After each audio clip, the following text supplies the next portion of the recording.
लंबोदरं परम सुंदरम् एकदन्तं रक्तांबरं त्रिनयनं परमं पवित्रम् उदयद्दिवाकरोज्ज्वलकायकान्तम् विघ्नेश्वरं सकलविघ्नहारं नमामि। सच्चिदानन्दरूपाय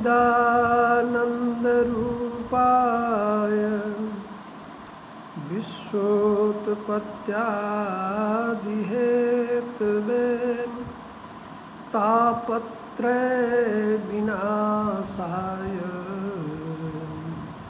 श्रीकृष्णाय वयं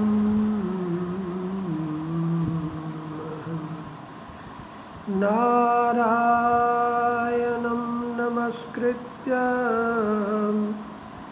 नरं चैव नरोत्तमं देवीं सरस्वतीं व्यासं ततो जयमुदीरये। गुरुर्ब्रह्मा गुरुर्विष्णु गुरुर्देवो महेश्वर गुरु साक्षात् परब्रह्म तस्मै श्री गुरुवे नमः। श्रीचन्द्रदेवं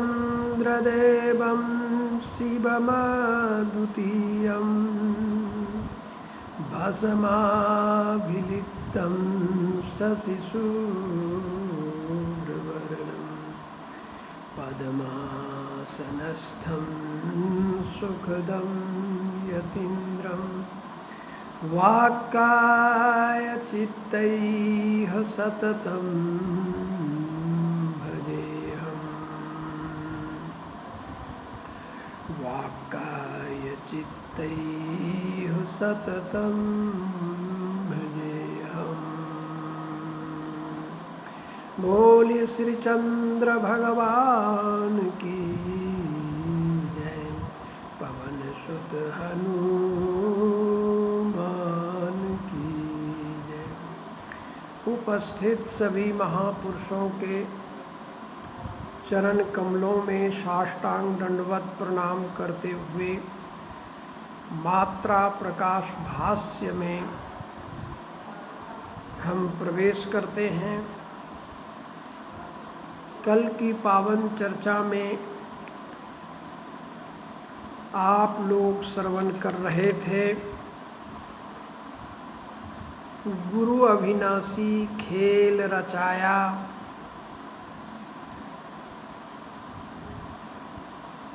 परम पुरुष परमात्मा ने किस प्रकार से खेल की रचना करके उस खेल का पात्र साधक को बना करके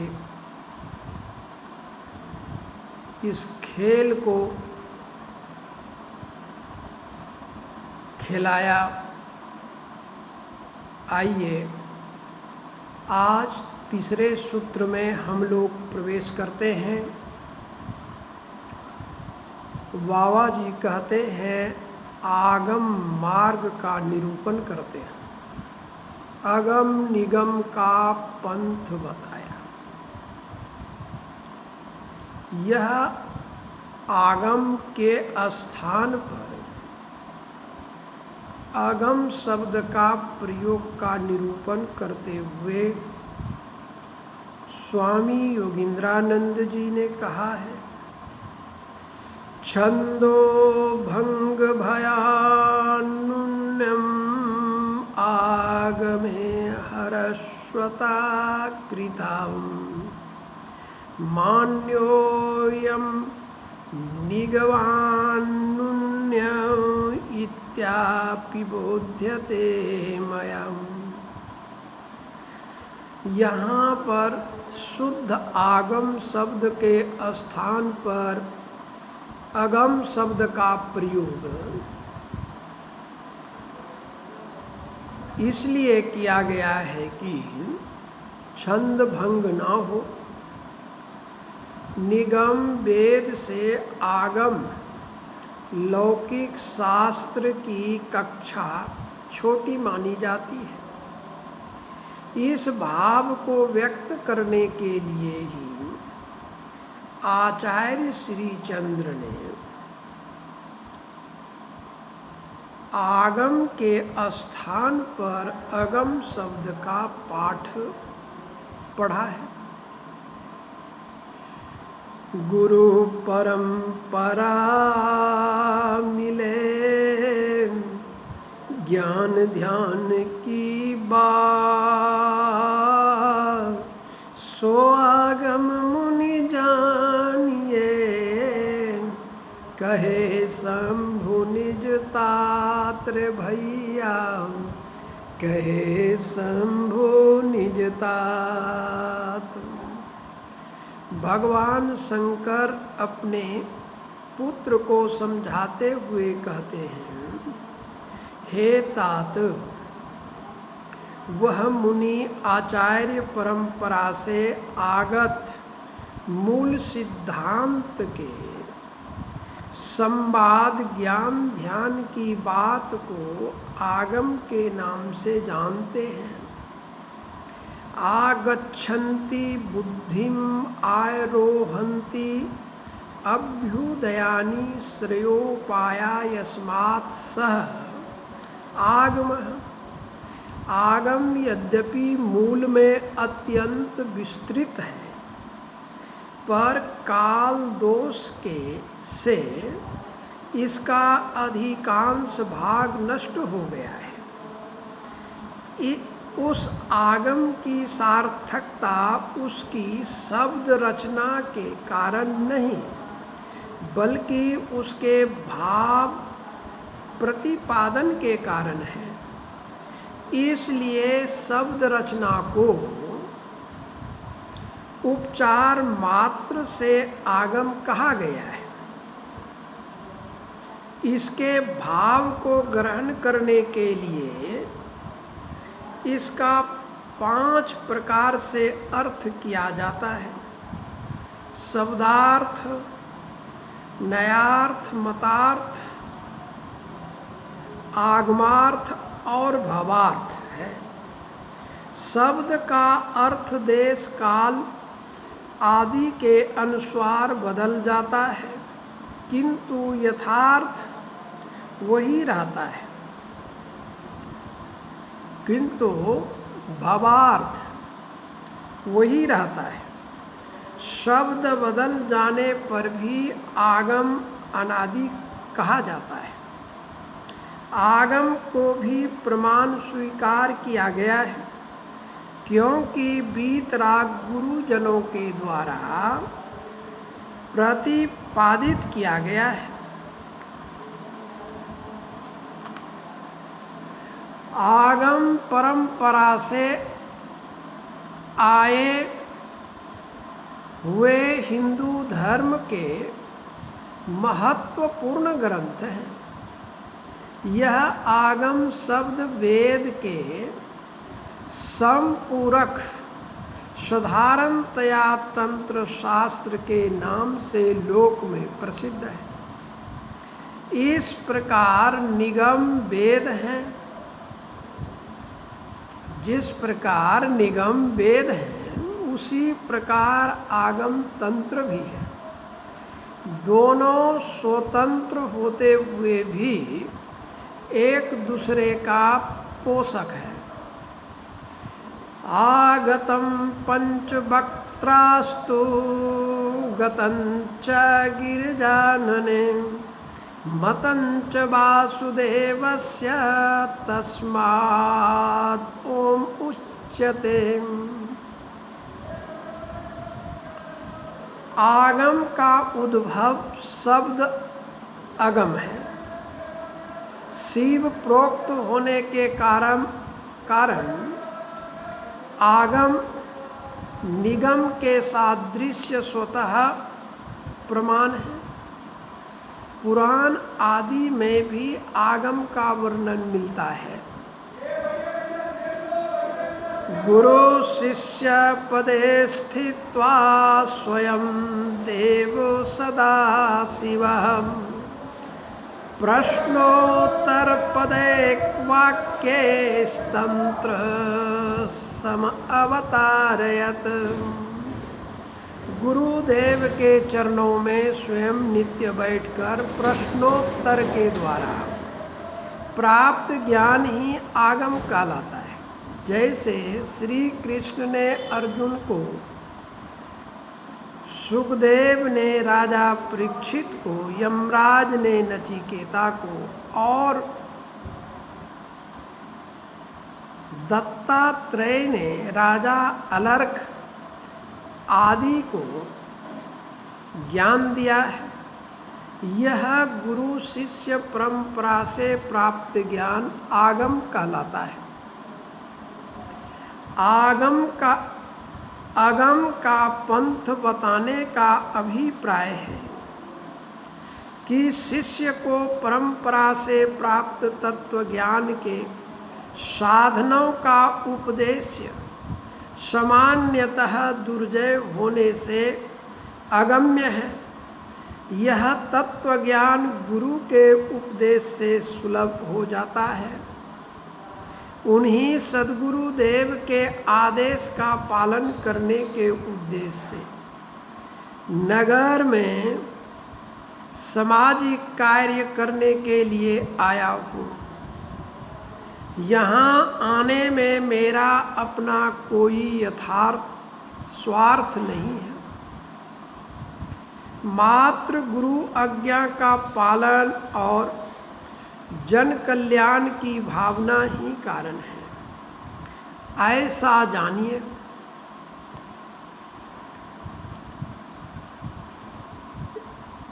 निगम के विषय में बाबा जी कहते हैं, निगम मार्ग का निरूपण करते हुए कहते हैं, परिचय देते हैं। आचार्य प्रवर श्री चंद्र जी कहते हैं, निगम शब्द के शाब्दिक अर्थ होता है मार्ग, और निगम शब्द की व्युत्पत्ति है निगच्छन्ति अनेन इति निगमः। जिस मार्ग से चलकर संपूर्ण रूप से ज्ञान प्राप्त किया जाए उसे निगम कहते हैं, अर्थात संपूर्ण ज्ञान का साधन भूत वेद निगम नाम से लोक में प्रचलित है। निगम वेद कहि मुनि बर गाये, ऋक यजु साम अथर्व भाये, के ही नाम मुनि बहुविधि गाये, ज्ञान कर्म कृषि गान सुहाये। मुनिवर कहते हैं निगम वेद भारतीय धर्म दर्शन और संस्कृति के मूल आधार है, जो ऋग वेद, यजुर्वेद, सामवेद और अथर्ववेद के नाम से लोक में प्रसिद्ध है।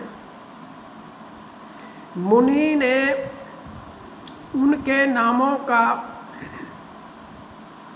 विभिन्न प्रकार से गान किया है, जो ज्ञान कर्म संगति और कृषि ज्ञान के नाम से प्रसिद्ध है, जिसके अंतर्गत अनेक ग्रंथ आते हैं जिनको वैदिक साहित्य कहा जाता है।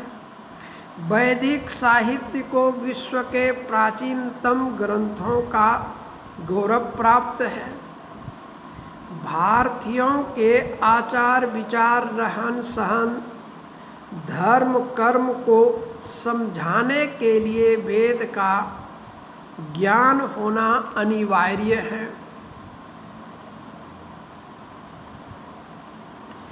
वेद शब्द विद विज्ञाने धातु से घय प्रत्यय करके सिद्ध होता है, जिसका अर्थ ज्ञान है।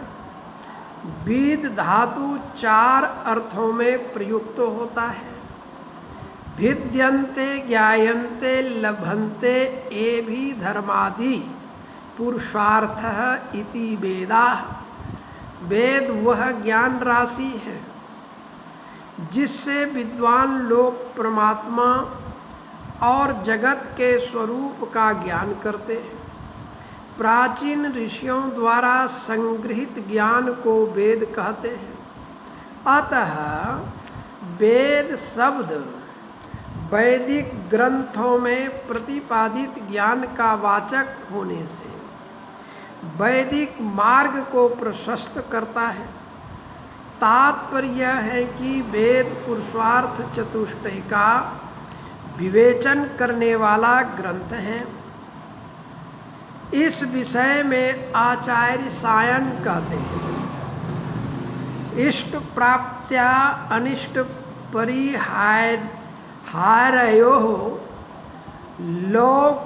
अलौकिकम उपायम यो ग्रंथो वेदयति सह वेदः।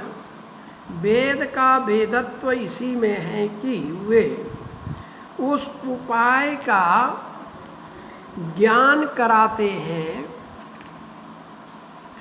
जिसको प्रत्यक्ष या अनुमान के द्वारा नहीं कहा जा सकता है। निगमागम ज्ञान जहि भोई, आत्मज्ञान का मुनि सोई।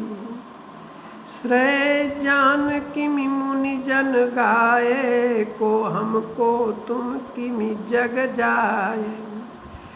जिसके हृदय में वेद शास्त्रों का ज्ञान होता है, अर्थात वेद शास्त्रों के आधार से ही स्वरूप ज्ञान की पहचान होती है। मुनि जन उन्हीं को आत्मज्ञानी कहते हैं, किंतु यह बाह्य ज्ञान का लक्षण है। मैं कौन हूँ, तुम कौन हो, यह जगत कैसे बना और मुनि कल्याण कारक ज्ञान किसे कहते हैं। इन सब प्रश्नों का उत्तर वही दे सकता है जो शास्त्रों का ज्ञाता है। श्वेता श्वेतरो उपनिषद में कहा है, वेदाहमेतं पुरुषं महान्तं आदित्यवर्णं तमसा परस्तात् तमेव विदित्वा अतिमृत्युमेति नान्यपन्था विद्यते अयनायम्। अविद्या रूप अंधकार से अतीत तथा सूर्य की भांति स्वयं प्रकाश स्वरूप हूँ। इस महान पुरुष परमेश्वर को मैं जानता हूँ। उसको जानकर ही मनुष्य मृत्यु लोक को उल्लंघन, मनुष्य मृत्यु को लांघ कर, छलांग लगाकर पार कर जाता है। परम पद की प्राप्ति के लिए दूसरा मार्ग नहीं है। आचार्य प्रवर श्री चंद्र जी कहते हैं, जैसे आगमवादी आगम को मोक्ष का मार्ग मानते हैं, वैसे ही श्रुतिवादी श्रुति को मोक्ष का मार्ग मानते हैं। किंतु मैं दोनों को स्वीकार करता हूँ। साधन सिद्ध तब ही भयो, जब गुरु धर सिरहा। आगम निगम सब ही लिखूं, आत्मबोध के साथ। जब गुरुदेव ने प्रसन्न होकर अपना वरदहस्त मेरे सिर पर रख दिया, उसी समय मेरा साधन सिद्ध हो गया। और गुरुदेव की कृपा से मैंने वेद शास्त्रों का ज्ञान एवं आत्म तत्व का बोध प्राप्त कर लिया है, क्योंकि वेद की महत्ता के विषय में सबसे महत्वपूर्ण बात यह है कि भारतीय संस्कृति, धर्म और दर्शन की प्रतिष्ठा वेद की आधारशिला पर प्रतिष्ठित है। इसलिए प्रारंभिक शिक्षा और ज्ञान अर्जन का साधन वेदानुगामी को ही प्राप्त होता है। इस प्रकार से आगम और निगम के मार्ग को प्रदर्शित करते हुए आचार्य श्री चंद्र ने हम लोगों को उन मार्गों का अनुसरण करने का निर्देश किया है। इतना ही कहकर मैं अपनी वाणी को यहीं पर विराम देता हूँ। बोले सच्चिदानंद भगवान की जय। पवन सुत हनुमान की जय। जय जय श्री